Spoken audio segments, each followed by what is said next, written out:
Assalamu alaikum students. Welcome to lecture number 3 for CSC371 Database Systems 1 Lab.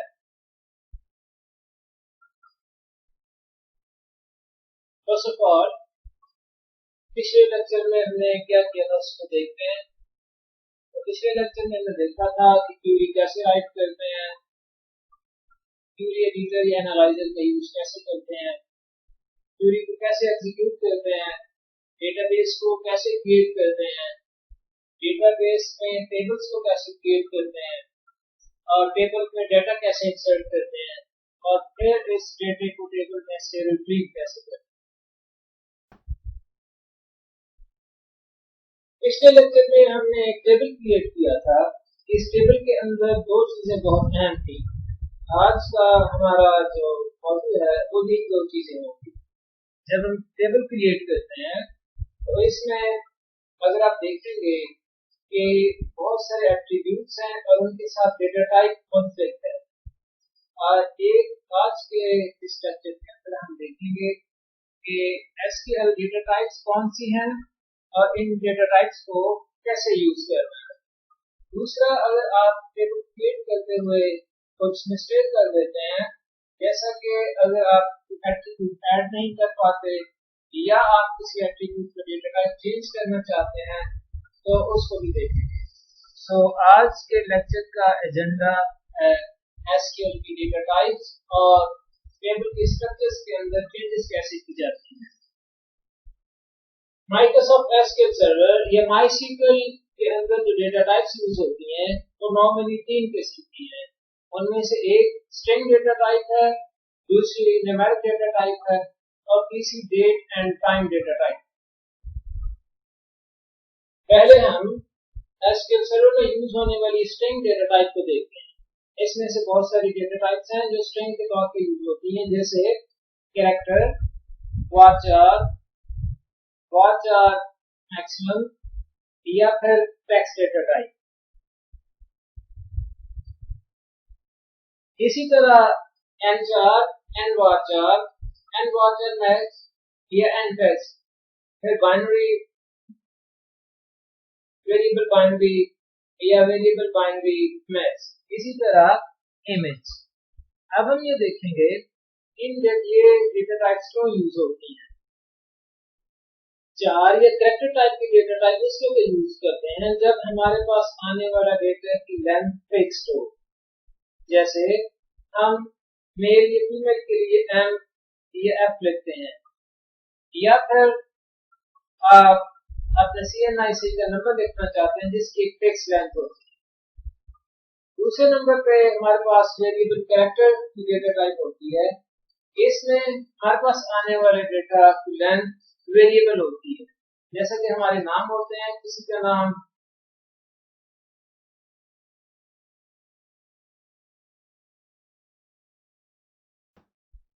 Character N से मुराद होती है कि कितने कैरेक्टर्स हम लेना चाहते हैं। तो एन की यहाँ पे मैक्सिमम जो लेंथ है वो 8000 कैरेक्टर्स तक है।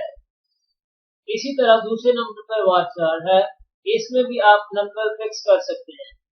इसकी भी एंड जो कैरेक्टर्स की लेंथ है वो 8000 है। इसी तरह वाचर है, इसमें मैक्सिमम 1 बिलियन कैरेक्टर्स तक आप दे सकते हैं। इसके बाद टेक्स्ट डेटा टाइप होती है। टेक्स्ट डेटा टाइप के अंदर आप 2 GB तक का टेक्स्ट डेटा इंसर्ट कर सकते हैं। ये आमतौर पे डॉक्यूमेंट्स के लिए यूज होता है जिसमें आपका बहुत सा प्लेन टेक्स्ट जो है वो मौजूद होता है। ASCII कैरेक्टर सेट के लिए हमारे पास 0 से 255 तक के कैरेक्टर्स, अल्फाबेट, स्पेशल कैरेक्टर्स और डिजिट्स होते हैं। जब हम ऐसा डेटा इंसर्ट करने की जरूरत पेश आती है जिसमें ASCII कैरेक्टर्स के अलावा या दीगर लैंग्वेजेस के कैरेक्टर्स मौजूद हों, उस वक्त हम डेटा टाइप N4 यूज करते हैं। N4 का डेटा टाइप फिक्स लेंथ के लिए यूज होता है और ये 4000 कैरेक्टर्स तक है।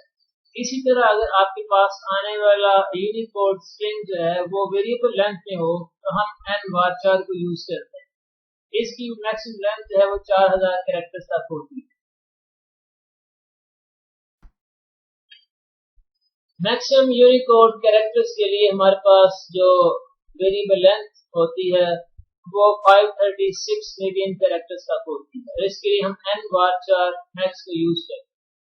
इसी तरह यूनिकोड के लिए जो टेक्स्ट हम ऐड करना चाहते हैं उसके लिए 2 GB का हमारे पास डेटा रखने की गुंजाइश होती है। इसके लिए हम n टेक्स्ट जो है वो डेटा टाइप यूज करते हैं।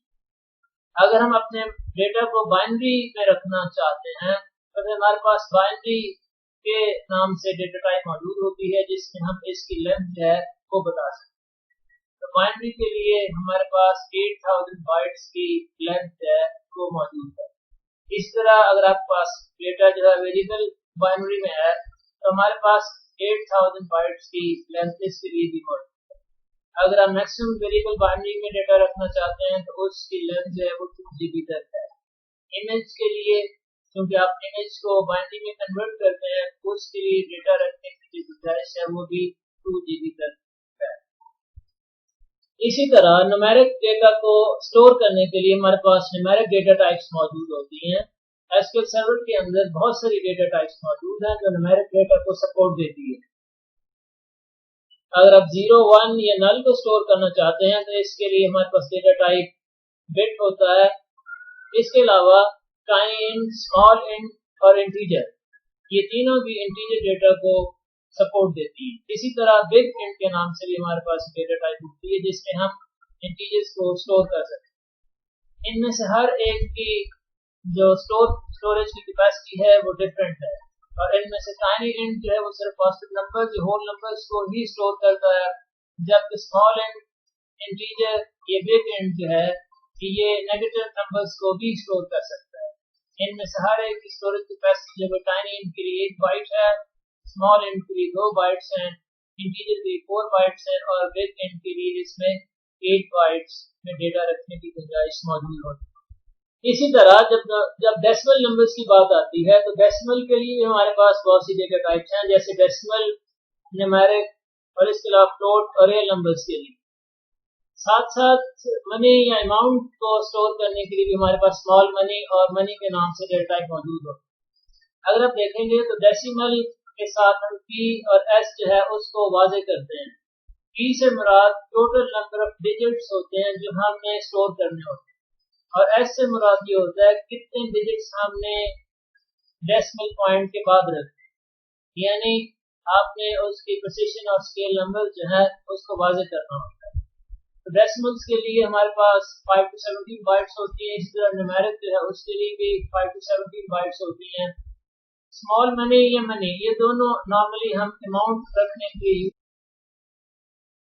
जो है उसको स्टोर करना। इसलिए अगर आप देखेंगे न्यूमेरिक के लिए 5 to 17 बाइट्स हैं जबकि स्मॉल मनी या मनी के लिए 4 बाइट्स और 8 बाइट्स हैं। इसी तरह फ्लोट और रियल नंबर्स हैं, इनमें से हर एक जो है वो माइनस नंबर भी ले सकता है और पॉजिटिव भी ले सकता है। फ्लोट के अंदर इस तरह 4 से 8 बाइट्स होती हैं और रियल में 4 बाइट्स हैं, उसमें हम डेटा रख सकते हैं। एसक्यूएल सर्वर के अंदर जो तीसरी डेटा टाइप में अवेलेबल है वो डेट और टाइम का डेटा स्टोर करने के लिए मौजूद है।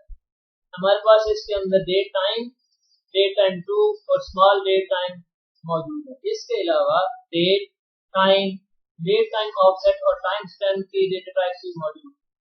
तो डेट टाइम के अंदर हमारे पास 8 बाइट्स मौजूद होती हैं और इसमें जो कुछ हम स्टोर कर सकते हैं वो जनवरी 1 1753 से लेके दिसंबर 31 9999 तक हम इसके अंदर डेटा रख सकते हैं।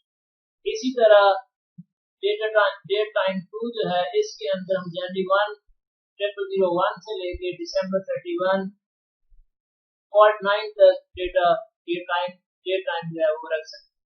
इसके लिए हमारे पास 6 से 8 बाइट्स जो है वो मौजूद है। स्मॉल डेट टाइम के अंदर जनवरी 1 1900 से लेके जून 6 2079 तक की डेट जो है वो हम रख सकते हैं। इसके साथ साथ अगर हम सिर्फ डेट को यूज करते हैं तो इसका टाइम का फैक्टर जब खत्म हो जाता है इसके अंदर सिर्फ हम डेट को स्टोर कर सकते हैं। इसके 3 बाइट्स हैं वो अवेलेबल होते हैं। टाइम के अंदर हम सिर्फ टाइम जो है उसको स्टोर कर सकते हैं और इसके अंदर 3 से 5 बाइट्स जो हैं वो अवेलेबल होते हैं। इसी तरह डेट टाइम ऑफसेट के अंदर हम टाइम जोन को भी स्टोर कर सकते हैं। इस तरह टाइम स्टैम्प के अंदर जब भी हम अपने डेटाबेस के अंदर किसी रिकॉर्ड को इंसर्ट करते हैं, उस रिकॉर्ड के साथ वो टाइम भी स्टैम्प हो जाता है जिस टाइम पे वो रिकॉर्ड इंसर्ट किया गया है। माइस्क्ल यूज करने वाले लोग भी का वास्ता भी इन्हीं 3 डेटा टाइप से पड़ेगा। उनमें से स्ट्रिंग की डेटा टाइप है, न्यूमेरिक डेटा टाइप है और date and time data type है। इसके अंदर जो स्ट्रिंग डेटा टाइप है उसके अंदर भी हमारे पास कैरेक्टर और वारचार ये दोनों वही डेटा टाइप है जो एसक्यूएल सर्वर के अंदर भी मौजूद है। इसी तरह बाइनरी डेटा रखना चाहते हैं तो बाइनरी एंड वेरिएबल बाइनरी ये भी एसक्यूएल सर्वर के अंदर मौजूद है। इसी तरह इसके अंदर जो डिफरेंस है वो टाइनी ब्लॉक है, टाइनी टेक्स्ट है या फिर टेक्स्ट है। टेक्स्ट हमारे पास एसक्यूएल सर्वर में भी था, जबकि टाइनी टेक्स्ट और टाइनी ब्लॉक जो है वो इसके अंदर मौजूद है। इसके अंदर कंपैरेटिवली टाइनी ब्लॉक में कम डेटा रखा जा सकता है और टाइनी टेक्स्ट के अंदर भी कम डेटा जो है वो रखा जा सकता है। इस तरह इसके बाद हमारे पास ब्लॉक है, इसके अंदर आप देखते हैं 65,535 बाइट्स का डेटा जो है वो आप स्टोर कर सकते हैं। फिर इसके अलावा मीडियम टेक्स्ट है, इसके अंदर अगर आप देखेंगे तो 16 मिलियन कैरेक्टर्स है और तकरीबन इसके अंदर डेटा रखा जा सकता है। फिर मीडियम ब्लॉक है, लॉन्ग टेक्स्ट है, लॉन्ग ब्लॉक है। इनमें भी डिफरेंस सिर्फ इतना है कि आप डेटा की स्टोरेज जो है वो उसकी कैपेसिटी तीनों में डिफरेंट है। इसके बाद हमारे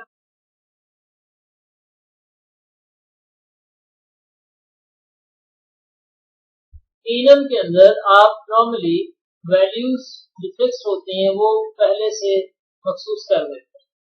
अगर आप ये चाहते हैं कि आने वाली वैल्यूज 1 से 10 तक रहें तो आप इन वैल्यूज में 1 से 10 तक वैल्यू मुकर्रर कर। जब भी डेटा इंसर्ट होता है इन सिर्फ 10 नंबर्स में से भी डेटा इंसर्ट हो सकता है। अगर इसके बाहर होगा तो आपका माइस्क्ल इसमें डेटा इंसर्ट नहीं करता। इसी तरह हमारे पास जो नेक्स्ट डेटा टाइप है वो सेट है। सेट ये जो स्ट्रिंग टाइप के ऑब्जेक्ट्स को लेता है कि अगर आपके पास कोई आने वाला डेटा फिक्स हो या आप फिक्स डेटा रखना चाहते हैं, जैसे आप ये चाहते हैं कि जी कोई मौसम का जो वेदर है उसको रखना चाहते हैं। वेदर की टाइप जो आप जानते हैं कि वो 4 टाइप की होती है, तो आप शुरू में उसको यहाँ पे लिख देते हैं। अगर उनमें से कोई टाइप आएगी तो आपका सर्वर उसको स्टोर कर लेगा, अदरवाइज उसको रिजेक्ट कर देगा। इसी तरह माइस्क्ल के अंदर न्यूमेरिक डेटा टाइप्स हैं। अगर आप देखेंगे यहाँ तो डेटा टाइप्स बिट है आपके पास, टाइनी इंट है, बूल है, बूलियन है, स्मॉल इंट है। तो इनमें भी ऐसा ही है, जैसे बूल के अंदर आप फॉल्स या ट्रू जो है उसको इंसर्ट कर सकते हैं या नॉन जीरो जो है वो इंसर्ट कर सकते हैं। इसी तरह टाइनी इंट के अंदर -128 से +128 तक की वैल्यूज रखी जा सकती हैं साइन की सूरत में। अनसाइन की सूरत में वैल्यू से 2 की फैक्टर की नंबर्स हैं तो आप इंसर्ट कर सकते हैं। इस तरह स्मॉल इंट है, इसके अंदर आप पॉजिटिव वैल्यू जो 5535 तक रख सकते हैं, जबकि अगर आप इसको साइन वैल्यू के साथ लेना चाहते हैं तो फिर -32768 से लेकर +32767 तक नंबर में उसमें आप इंसर्ट कर सकते हैं। इसी तरह इंटीजर वैल्यूज के लिए मीडियम इंट है, इंटीजर है, बिग इंट है, फ्लोट है। इसी तरह ये फ्लोट जो है ये डेसिमल वैल्यूज के लिए यूज होता है, जबकि बिग इंट, इंटीजर, ये इंट और मीडियम और मीडियम इंट जो है ये फ्लोट वैल्यूज के लिए नॉर्मली नहीं यूज होता, लेकिन इसके यूजेस जो है वो फ्लोट वैल्यूज के लिए, डेसिमल वैल्यूज के लिए आपके पास फ्लोट है, इसके अलावा फ्लोट भी है, डबल है, डबल प्रिसिशन है, डेसिमल है और सी के नाम से है। तो ये तमाम फ्लोट, फ्लोट भी, डबल, डबल प्रिसिशन के, डेसिमल, डीईसी तमाम डेटा टाइप्स आप स्पेसिफिक पॉइंट वाली वैल्यूज में को रिक्वायर करते हैं और स्टोर करते हैं। इनकी रेंजेस जो है डेटा रखने की एसक्यूएल सर्वर की तरह माइस्क्ल के अंदर भी डेट और टाइम की डेटा टाइप मौजूद है। इसमें भी आप डेट के डेट टाइम स्टैम्प के साथ भी आप ले सकते हैं। इसी तरह टाइम और ईयर की डेटा टाइप्स हैं और ये तमाम डेटा टाइप्स जिनमें numeric data type, text data type, date and time data types मौजूद है। इनका यूज आप स्पेसिफिक डेटा के लिए कर सकते हैं, लेकिन ये ख्याल रखते हैं कि जो इस टाइप का डेटा हो आपके पास, उस टाइप का डेटा टाइप जो उसको करते हैं खास करिए।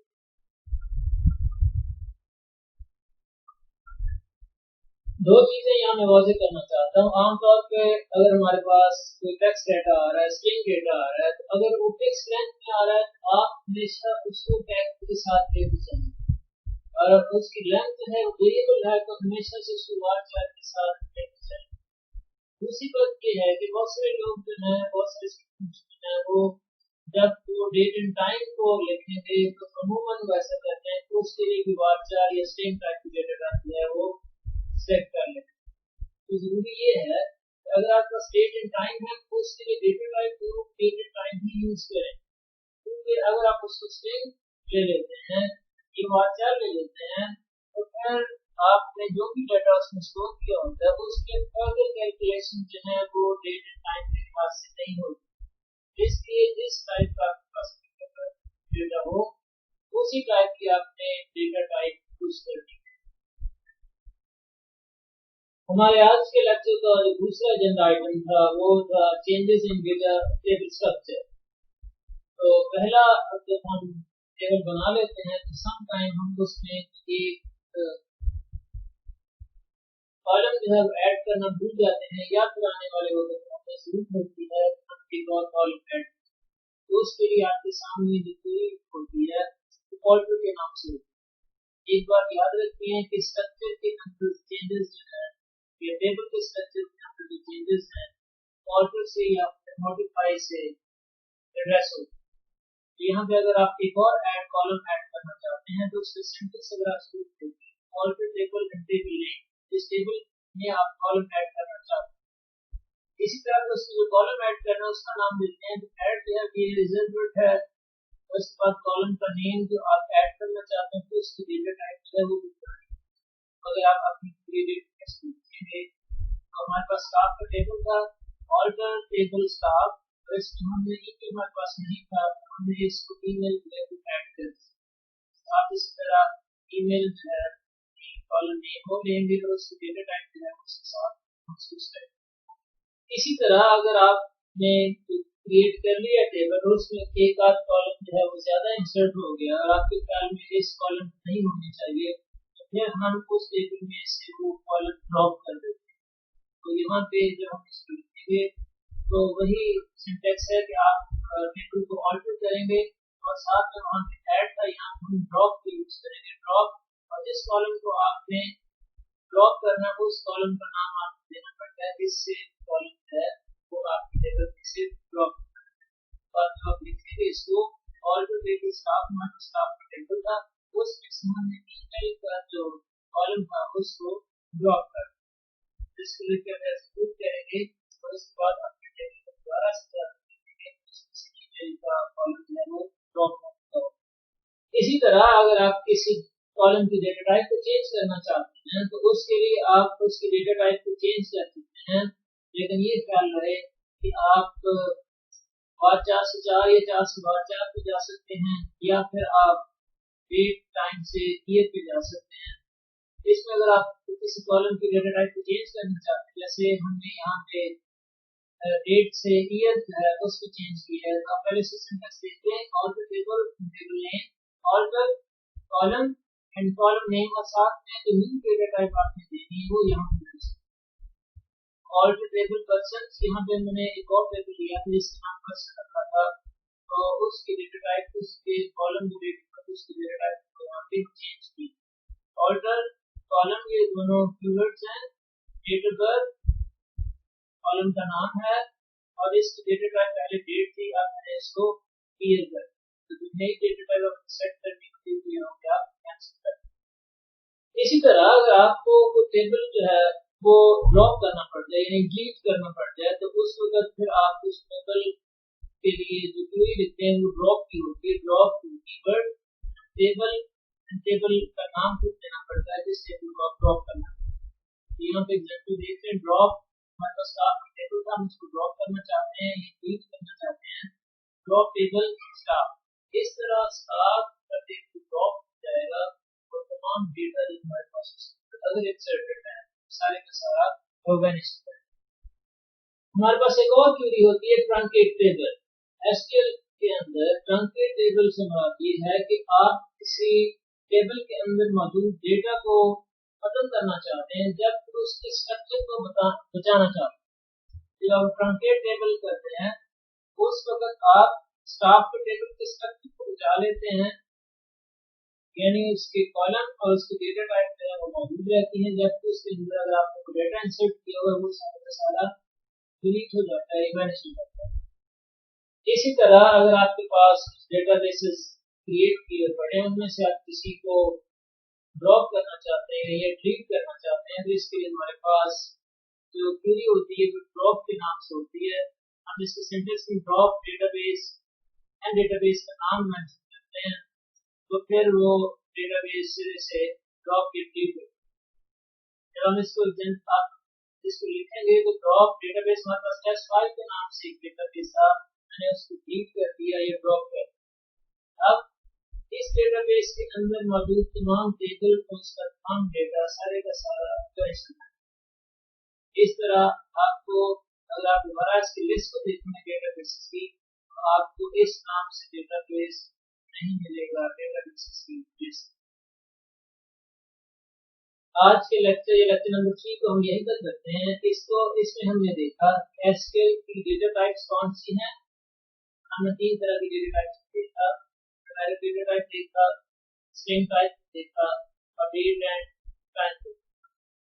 इसी तरह थोड़ा सा डिफरेंस देखा कि माइस्क्यूएल या एसक्यूएल सर्वर के अंदर डेटा टाइप्स में डिफरेंस क्या है। फिर हमारा जो सेकंड एजेंडा आइटम था वो हमने देखा कि टेबल का स्ट्रक्चर में जो चेंजेस हो सकती हैं वो कैसे की जाए। तो आज के लेक्चर जो है वो यही करते हैं और इंशाल्लाह आइंदा लेक्चर में शॉर्ट वीडियोस के साथ सलाम।